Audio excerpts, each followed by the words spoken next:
Hello guys, welcome back to my YouTube channel. आप सभी का स्वागत है। तो दोस्तों, ये ट्रिक मैंने आप लोगों को जो है वो पिछली वीडियो में जो है वो बता दी थी वायरस के रिगार्डिंग, जिसमें मैंने आपको कहा था कि रेखा हमें हिट करके पोइचे छोड़ गई, यानी कि रेबेज, खसरा, herpes, hepatitis, meningitis, trachoma, polio, AIDS, चेचक, छोटी माता, गलसुआ और डेंगू, इन्फ्लुएंजा, इन सभी के बारे में मैंने ट्रिक में आप लोगों को ऑलरेडी बता दिया था।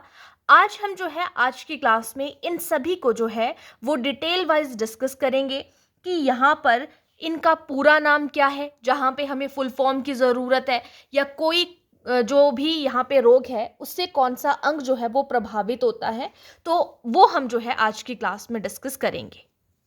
सबसे पहले जो है हम यहाँ पे र से हमने क्या कहा था कि र से जो बीमारी यहाँ पे होती है वो है हमारे पास रेबीज। ठीक है, तो रेबीज के बारे में आपको जो जो चीज़ें पता होनी चाहिए। सबसे पहले रेबीज जो है वो किसे होता है, बोलते हैं ना इस ये रेबीज हो गया है।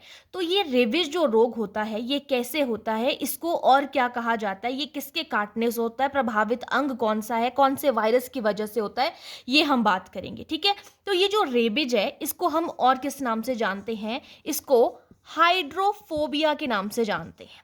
ठीक है, रेबीज को हाइड्रोफोबिया, हाइड्रो का मतलब क्या होता है, हाइड्रो का मतलब होता है पानी यानी कि वाटर, और फोबिया का मतलब क्या है, डर, यानी कि जिसे जो है वो पानी से डर लगता है उसे हाइड्रोफोबिया कहते हैं। ठीक है, और यहाँ पे अगर बात करें कि ये कौन से वायरस की वजह से फैलता है, तो ये जो है वो रैप्डो वायरस की वजह से फैलता है। ठीक है, इसका नाम है रैप्डो वायरस, और इसी को हिंदी में भी हम जो है क्या कहेंगे, रैप्डो वायरस। ठीक है, उसके बाद ये जो रेबीज है ये कब फैलता है, आपने सुना होगा कि कुत्ता पागल हो गया है, तो पागल कुत्ते के काटने से, बिल्ली काट दे, बंदर काट दे तो इंजेक्शन एकदम से लगाने जाते हैं हम, तो रेबीज जो है वो इन सभी के काटने से फैलता है। और अगर बात करें कि कौन सा अंग है जो इसकी वजह से प्रभावित होता है, तो हमारा जो तंत्रिका तंत्र है, नर्वस सिस्टम जिसे हम कहते हैं, तो वो जो है यहाँ पर रेबीज की वजह से प्रभावित होता है। क्वेश्चन आपसे यहाँ से जो कुछ बन सकता था वो मैंने आपको यहाँ पे बता दिया। अब सेकंड के ऊपर आ जाते हैं। सेकंड हमने ख से पढ़ा था खसरा। ठीक है, और ये जो खसरा है ये कौन से वायरस की वजह से फैलता है, तो यहाँ पे इसके वायरस का नाम है मॉर्विली वायरस। ठीक है, इंग्लिश में भी हम इसे जो है वो क्या कहेंगे, मॉर्विली वायरस ही कहेंगे। और इसके लक्षण क्या है, जब जो है ये खसरा रोग होता है तो लोगों को जो है वो क्या होगा, बहुत ज़्यादा तेज बुखार लगेंगे, शरीर पर जो है वो लाल दाने आ जाते हैं। ठीक है, और जो सबसे इम्पॉर्टेंट है, एक तो आपने वायरस याद रखना है, मॉर्विली वायरस खसरे के लिए, और इसमें जो कौन सा अंग प्रभावित होता है, तो आपकी जो है वो पूरा शरीर जो है वो संपूर्ण शरीर यहाँ पर जो है वो प्रभावित होता है खसरा जब रोग हो। ठीक है, ये रहा आपका। अब सेकंड के बाद हम जो है वो थर्ड के ऊपर चलेंगे। ठीक है, ह के बारे में देखेंगे। हेपेटाइटिस जो है यहाँ पे जो आपका यकृत है यानी कि आपका लीवर जो है ये प्रभावित होता है। अंग जो है सबसे मेन इंपॉर्टेंट आप याद रखोगे। यहाँ पर जो इसके लक्षण है, तो लक्षण में आपको जो है वो क्या हो जाएगा, आपका फेस पीला हो जाएगा, यानी कि आपने पीलिया रोग, जॉन्डिस जिसे हम कहते हैं, आपकी आंखें यहाँ पर जो है वो पीली हो जाती हैं। ठीक है, और सबसे खतरनाक हेपेटाइटिस कौन सा होता है, तो जो हेपेटाइटिस बी है ये सबसे ज़्यादा जो है वो खतरनाक होता है, ये आपने याद रखना। और इसके कई प्रकार हैं, जैसे हमारे पास vitamin A B C D E इस तरीके से होती है ना, वैसे hepatitis A B C D और ई ये अलग अलग प्रकार के हमारे पास होते हैं। ठीक है, तो यहाँ पे ये याद रखना कि हेपेटाइटिस में कौन सा जो है अंग प्रभावित होता है, तो यकृत यानी कि लीवर। ठीक है, और लक्षण पीलिया हो जाएगा, इसीलिए जो है जब पीलिया किसी को हो जाता है तो उसका फटाफट से टेस्ट लिया जाता है कि उसको क्या प्रॉब्लम हो गई है। ठीक है, अब उसके बाद हमारे पास है म, यानी कि जिसे हम क्या कहेंगे, म से कौन सा रोग हमारे पास है, मेनिंजाइटिस, मैंने आप लोगों को बताया था। ठीक है, मेनिंजाइटिस के बारे में यहाँ पे आपको पता होना चाहिए कि मेनिंजाइटिस क्या है। ये मैंने आपको बताया था कि वायरस से होने वाला रोग भी है, और साथ में जो है दूसरा ये वायरस से होने वाला और बैक्टीरिया दोनों से होने वाला रोग है। ठीक है, जहाँ पे जो चीज़ इंपॉर्टेंट है वो मैं आपको बताती चलूंगी। तो यहाँ पे अब हम एड्स के बारे में बात कर लेते हैं। मेनिंजाइटिस मैंने आपको बता दिया। एड्स की बात करें तो एड्स की फुल फॉर्म आपको पता होनी चाहिए, जो कि एग्जाम में पूछ ली जाती है, एक्वायर्ड इम्यूनो डेफिशिएंसी सिंड्रोम। ठीक है, ये हमारे पास जो है इसकी फुल फॉर्म है। अगर हम वायरस की बात करें तो इसके वायरस का नाम है HIV वायरस, जिसे ह्यूमन इम्यूनो वायरस हम यहाँ पे कहेंगे। ठीक है, इसकी फुल फॉर्म भी आपसे कई बार पूछ ली जाती है, तो हम क्या कहेंगे, ह्यूमन इम्यूनो डेफिशिएंसी वायरस हम इसे कहेंगे। इसकी फुल फॉर्म आपके पास है ये। ठीक है, ये जो एड्स है इसमें कौन सा अंग प्रभावित होता है, तो इसमें जो हमारी प्रतिरक्षा प्रणाली है, ठीक है, प्रतिरक्षा प्रणाली जो है, ये जो है वो यहाँ पर जो है वो अंग प्रभावित होता है, प्रतिरक्षा प्रणाली हमारी। ठीक है, इसमें क्या होता है, जो हमने कहा कि प्रतिरक्षा प्रणाली जो है वो प्रभावित होती है, हमारे बॉडी में जो है वो रेड ब्लड सेल और वाइट ब्लड सेल्स होते हैं। तो हमारे जो WBC हैं यानी कि वाइट ब्लड सेल्स, या हम इन्हें क्या कहेंगे, टी लिम्फोसाइट हम कहेंगे। ठीक है, तो टी लिम्फोसाइट्स जो है ये यहाँ पर जो है वो नष्ट हो जाते हैं। ठीक है, यहाँ पे मैं बता दूं, टी लिम्फोसाइट्स जो हैं ये यहाँ पर जो है वो नष्ट हो जाते हैं एड्स जब किसी को हो जाता है। सबसे मेन इंपॉर्टेंट है किसके लिए, कि टेस्ट होता है, और वो टेस्ट कौन सा है, वो है एलिसा टेस्ट है। ठीक है, एलिसा भी आप इसको बोल सकते हो, और एलिसा टेस्ट आप किसके लिए करवाया जाता है, ये क्वेश्चन आपसे पूछा जाता है कि एलिसा टेस्ट किसके लिए होता है, तो एड्स को चेक करने के लिए एलिसा टेस्ट होता है। ठीक है, आगे बात करेंगे हम डेंगू के बारे में।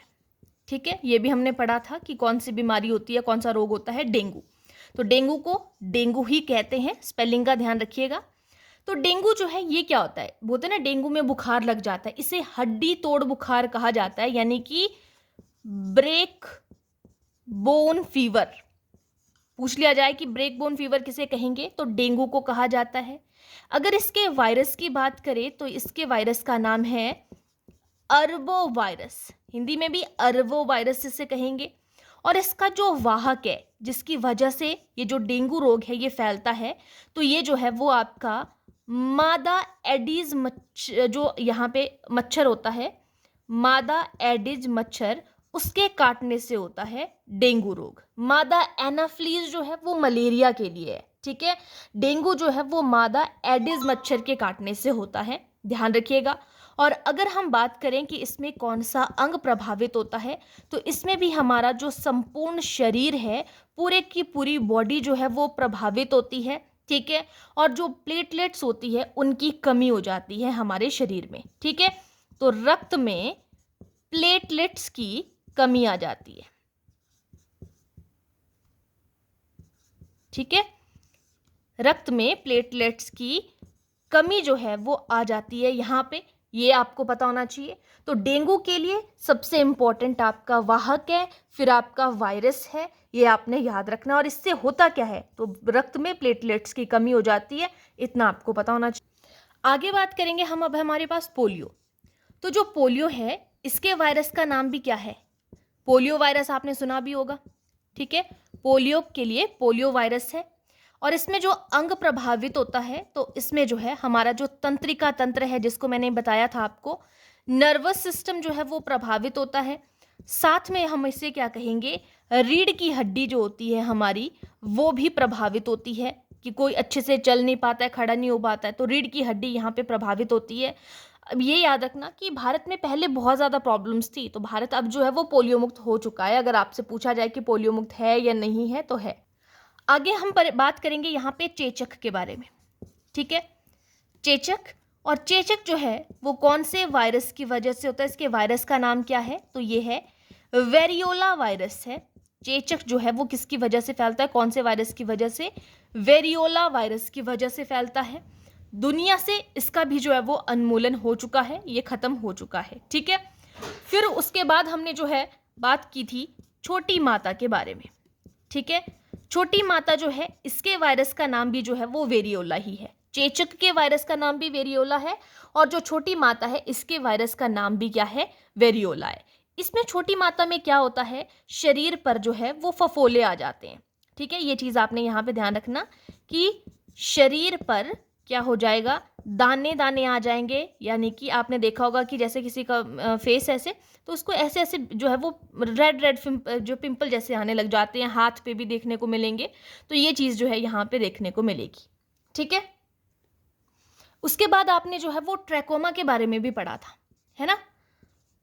तो जो ट्रैकोमा है ये किससे रिलेटेड है, क्वेश्चन पूछा गया है। ये जो जनरल साइंस है, जनरल साइंस में कई बार क्वेश्चन पूछा गया है। तो ट्रैकोमा जो है आपकी आंखों से संबंधित है।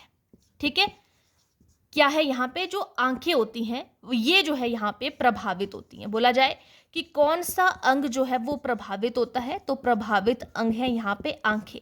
कैसे, क्या होता है यहाँ पे, जो हमारा कॉर्निया होता है ना, उसमें सूजन आ जाती है। ठीक है, कॉर्निया में सूजन आ जाएगी। कहाँ पर, जब जो है वो क्या है, किसी को ट्रैकोमा रोग होता है। ठीक है, किसके कारण होता है, कौन सा यहाँ पर जो है वो बैक्टीरिया या वायरस है, तो वो आपको पता होना चाहिए। यहाँ पे किसकी वजह से होता है, ये होता है आपका क्लैमिडिया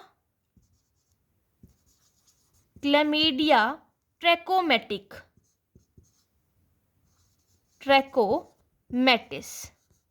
इसकी वजह से जो है, ये कारण है जिसकी वजह से ट्रैकोमा रोग होता है। ठीक है, ये क्या है, बैक्टीरियल ओरिजिन है। ये याद रखना, ये किसकी वजह से होता है, ये बैक्टीरिया है।